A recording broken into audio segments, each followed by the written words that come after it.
샬롬, 유 선생의 구속사 천국열차, 유도수 목사님의 신구약 성경 파노라마를 낭독하는 시간입니다. 지금은 요나서 파노라마 3장입니다. 뜻을 돌이키신 하나님. 요절은 10절. 하나님이 그들의 행한 것, 곧 그 악한 길에서 돌이켜 떠난 것을 감찰하시고 뜻을 돌이키사 그들에게 내리리라 말씀하신 재앙을 내리지 아니하시니라.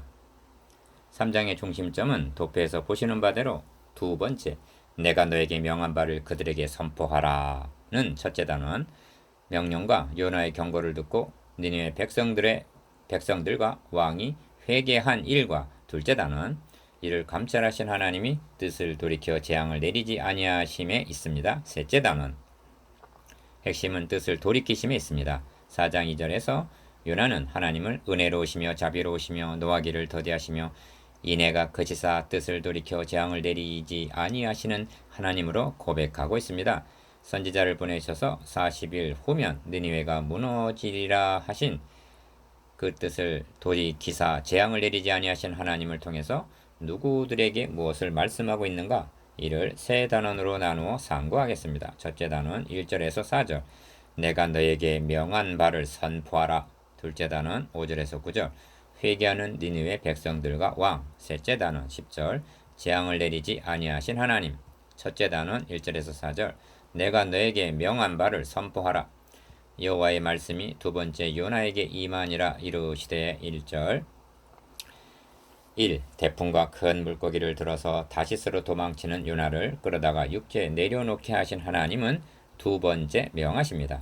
요나를 기어코 니느웨로 보내시려는 것입니다. 왜 이렇게까지 하시려는가? 하나님의 마음과 그 의도를 깨닫는 것이 중요합니다. 2.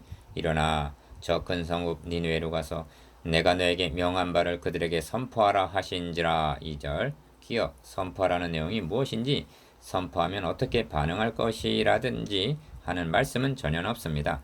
하나님께서는 에스겔 선지자를 파송하시면서 니은 너를 방언이 다르거나 말이 어려워 너가 알아듣지 못할 열국에 보내는 것이 아니니라.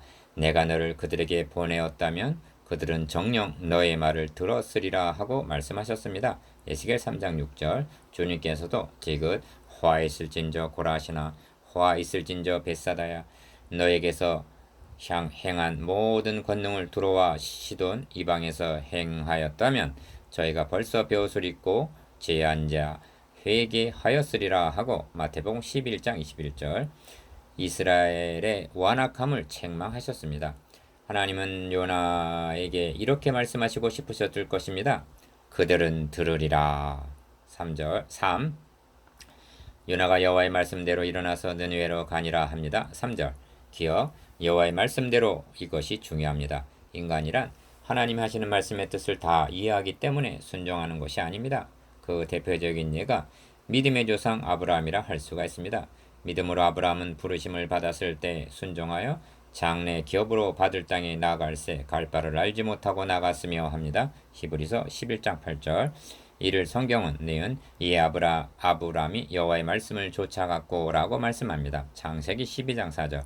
그런데 우리들은 하나님의 말씀대로 하면 안 될 것 같으니까 말씀에 가감을 하려고 합니다. 계시록 22장 18절에서 19절, 요나가 그러했던 것입니다.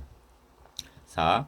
요나가 그 성에 들어가며 곧 하룻길을 행하며 외쳐가로되 40일이 지나면 니느웨가 무너지리라 하였더니. 4절, 기억, 여기 단편적이기는 하지만 요나가 선포한 내용이 무엇인가가 나타나고 있습니다. 그것은 니느웨가 무너지리라, 즉 멸망하리라는 심판의 선고였던 것입니다. 전도자에게는 이 점이 중요합니다.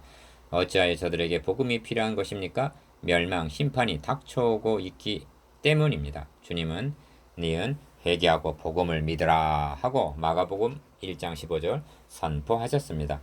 그런데 오늘날의 전도자들은 디귿, 좋으신 하나님은 당신을 사랑하십니다 하고 상대방의 비유를 거스르지 않으려고 듣기 좋은 말만 합니다.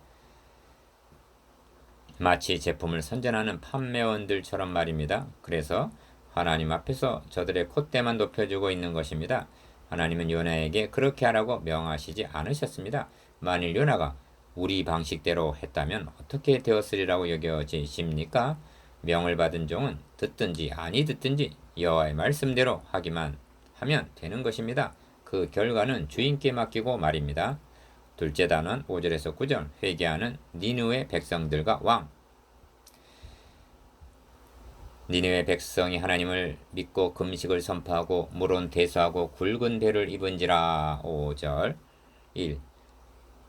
어떻게 이런 반응이 일어날 수가 있단 말인가? 실감이 납니까? 도저히 믿어지지 않는 불가사의한 일이 벌어지고 있는 것입니다.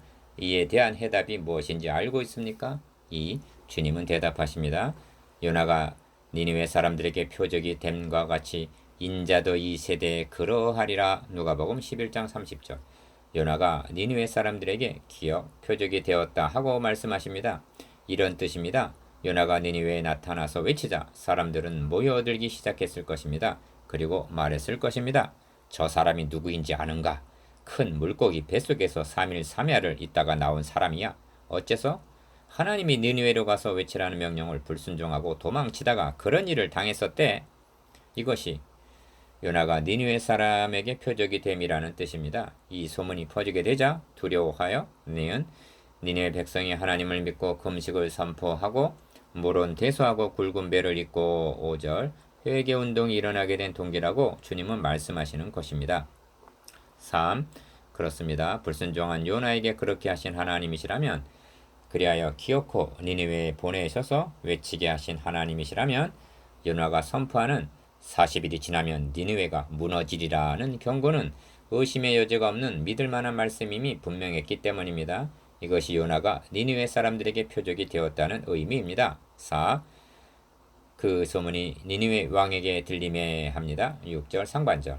이럴 경우 여러분이 왕이라면 어떻게 반응했겠습니까? 기억, 보좌에서 일어나 니은 조복을 벗고 디귿 굵은 배를 입고 리을 제 앉으니라 합니다. 6절 하반절. 5. 그리고 왕이 그 대신으로 더불어 조서를 내려 니느웨에 선포하여 가로되 사람이나 짐승이나 소떼나 양떼나 아무것도 입에 대지 말지니 곧 먹지도 말 것이요 물도 마시지 말 것이며 사람이든지 짐승이든지 다 굵은 배를 입을 것이요 힘써 여호와께 부르짖을 것이며 각기 악한 길과 손으로 행한 강포에서 떠날 것이라 합니다. 7절에서 8절. 역사상 이 같은 철저한 회개를 우리는 아는 바가 없습니다. 아는 바가. 요약을 하면 기억, 배 옷 입고 금식하며 회개하라. 니은 여호와께 부르짖으라. 디귿 악한 길과 행한 강포에서 떠나는 결단을 하라는 것입니다. 회개의 전형을 보는 느낌이 들 정도입니다. 6. 반면 요에서 2장을 보십시오. 기억 너희는 시온에서 나팔을 불어 거룩한 금식일을 정하고 성회를 선고하고 백성을 모아 그 회를 거룩하게 하고 장로를 모으며 소아와 젖 먹는 자를 모으며 신랑을 그 방에서 나오게 하며 신부도 그 골방에서 나오게 하고 여호와께 수종드는 제사장들은 낭실과 단 사이에서 울며 이르기를 여호와여 주의 백성들을 긍휼히 여기소서 하라고 외치고 있습니다. 요엘서 2장 15절에서 17절. 그러나 그들은 회개하지 않았습니다. 그리고 그 종말은 멸망하고 만 것입니다. 그런데 이와 같은 회개 운동이 니은 이방 아수르의 한 복판 니느웨에서 일어나고 있는 것입니다. 7. 요나와 같은 시기에 동일하게 이스라엘에 파송받은 아모스 선지자는 애가를 지어 부르면서 기억 사람이 모든 광장에서 울겠고 모든 거리에서 오라 오라 하겠으며 농부를 불러다가 애곡하게 하며 울음꾼을 불러다가 울게 할 것이며 모든 포도원에서 울리니 하고 아모스 5장 16절에서 17절. 그럴 날이 이르게 될 것을 외쳤으나 너희가 내게로 돌아오지 아니하였느니라 하십니다. 아모스 4장. 이스라엘의 마지막 선지자인 호세아도 니은 나팔을 너희 입에 댈지어다 대적이 독수리처럼 여호와의 집에 덮치리니 이는 무리가 내 언약을 어기며 내 율법을 범함이로다 하고 호세아 8장 1절 경고하였으나 그들은 회개하지 않았습니다. 그리고 그 경고대로 멸망당했습니다. 8. 선민 이스라엘의 보냄을 받은 선지자들은 남북 왕조를 막론하고 성공한 선지자는 단 한 사람도 없습니다. 멸망을 막지를 못했다는 말입니다. 기억 그 중에 요나 선지자가 유일한 예외인 것 같지만은 실은 그렇지가 않습니다.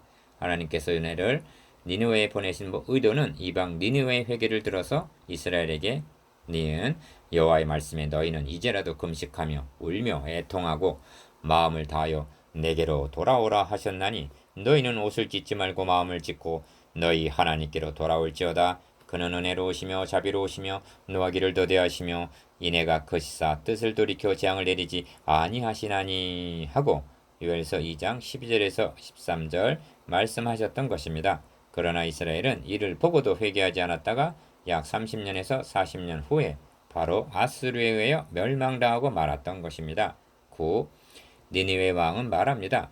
하나님이 혹시 뜻을 돌이키시고 그 진노를 그치사 우리로 멸망치 않게 하시리라. 그렇지 않을 줄을 누가 알겠느냐. 9절 기억 니느웨 왕은 하나님의 심판을 기정사실로 믿고 있는 것입니다. 이 말 속에는 자신들이 심판받아 마땅한 자들이라는 자각이 있는 것입니다. 그래서 니은 악한 길에서 떠나라 하고 8절 말했던 것입니다. 그러면서 지금 혹시 뜻을 돌이키사 하고 하나님의 긍휼히 여기심만을 기대하고 있는 것입니다. 10. 요엘 선지자도 이스라엘 향해서 이렇게 회개하면 뜻을 돌이켜 재앙을 내리지 아니하시리라 하고 호소하였으나 허사였습니다. 하나님은 이스라엘은 어떻게 하시고 느니웨는 어떻게 하실 것인가? 11. 하나님이 그들의 행한 것 곧 그 악한 길에서 돌이켜 떠난 것을 감찰하시고 뜻을 돌이키사 그들에게 내리리라 말씀하신 재앙을 내리지 아니하시니라 합니다. 10절 그리스도의 표적 1. 그런데 주님께서 요나서를 인용하셔서 말씀하시고자 하는 핵심은 기억 첫째는 요나의 표적 즉 요나가 밤낮 사흘을 큰 물고기 뱃속에 있었던 것 같이 인자도 밤낮 사흘을 땅속에 있으리라는 말씀과 마태복음 12장 40절 니은 둘째는 요나가 니느웨 사람들에게 표적이 됨과 같이 인자도 이 세대에 그러하리라는 데 있습니다. 누가복음 11장 30절 즉 이런 뜻입니다. 주님이 죽으셨다가 사흘 만에 부활하신 것이 사실이라면 그분이 심판하러 다시 오신다는 말씀은 믿을 만한 말씀임이 분명하다는 것입니다. 이 점을 사도 바울은 이는 정하신 사람으로 하여금 천하를 공의로 심판할 날을 작정하시고 이에 저를 죽은 자 가운데서 다시 살리신 것으로 모든 사람에게 믿을 만한 증거를 주셨음이니라 하고 사도행전 17장 31절 증거하고 있는 것입니다. 이러한 바울의 증거는 요나서의 증거와 딱 들어맞고 있는 것입니다. 기억, 심판이 있을 것을 말씀합니다. 그리고 니은 저를 죽은 자 가운데서 다시 살리신 것으로 모든 사람에게 믿을 만한 증거를 주셨음이니라 하고 말씀합니다. 3. 성경은 말씀합니다. 니은 성결의 영으로는 죽은 자 가운데서 부활하여 능력으로 하나님의 아들로 인정되셨으니 로마서 1장 4절 이는 부활하심으로 비로소 하나님의 아들이 되셨다는 그런 뜻이 아닙니다. 주님이 부활하심으로 말미암아 하나님의 아들이심이 입증되었다는 뜻입니다. 만일 요나가 죽음으로 끝났다면 니느웨의 회개운동은 일어나지 않았을 것입니다. 만일 주님이 죽으심으로 끝마쳤다면 우리의 전파하는 것도 헛것이요 또 너희 믿음도 헛것이며 너희가 여전히 죄 가운데 있을 것이요 잠자는 자도 망하였으니 모든 사람 가운데 우리가 더 불쌍한 자가 되고 말았을 것입니다. 고린도전서 15장 14절에서 19절 그러나 부활하심으로 하나님의 아들 되심이 증명이 되었다는 것입니다. 디귿 그러니까 요나는 이 대목에서 그리스도의 예표가 됩니다. 하나님은 이를 계시하시기 위해서 요나를 기어코 느느웨로 보내셨던 것입니다. 4. 요나서를 교훈적인 관점과 역구속사적인 관점, 성경 신학으로 접근할 때 차이점을 발견하셨습니까? 어느 관점이 사람의 구미를 보다 더 충족시켜 주느냐가 아니라 하나님의 의도에 충실한가를 보십시오. 교훈적인 관점은 인간 중심이 되기 쉽습니다. 그러나 구속사적인 관점은 철두철미 하나님 중심입니다. 그러므로 우리는 여기서 큰 깨달음을 얻어야만 합니다. 설교자는 마땅히 기어 하나님의 진노, 심판, 멸망을 경고하면서 회개를 촉구해야만 합니다. 니은 그리고 복음의 핵심인 주의 죽으심과 다시 살아나심을 증거하는데 역점을 두어야만 합니다. 디귿 왜냐하면 회개의 역사는 우리 범죄함을 위하여 죽으시고 우리를 의롭다 하심을 위하여 살아나셨다는 로마서 4장 25절 십자가의 도만이 가능하게 하는 복음의 능력이기 때문입니다. 그럼에도 불구하고 오늘날의 설교는 하나님께로 돌아오라는 하나님 중심이 아니라 축복을 받으라 하는 자기 중심적인 교인을 양산하고 있는 것은 아닙니까? 5. 사도행전에서는 설교자들 즉 베드로, 스데반, 바울 등이 한결같이 부활의 증인으로 등장합니다. 기어 베드로는 증거합니다. 너희가 생명의 주를 죽였도다. 그러나 하나님이 죽은 자 가운데서 살리셨으니 우리가 이 일의 증인이로다. 사도행전 3장 14절에서 15절. 그런즉 이스라엘 온 집이 정령할지니 이스라엘 온 집이여 정령할지니 너희가 십자가에 못 박은 이 예수를 하나님이 주와 그리스도가 되게 하셨느니라 하니라. 주님의 죽으심과 다시 사심이 설교의 출발이자 사도행전 2장 23절에서 24절 중심 주제요 사도행전 2장 31절에서 32절 결론이었습니다. 사도행전 2장 36절.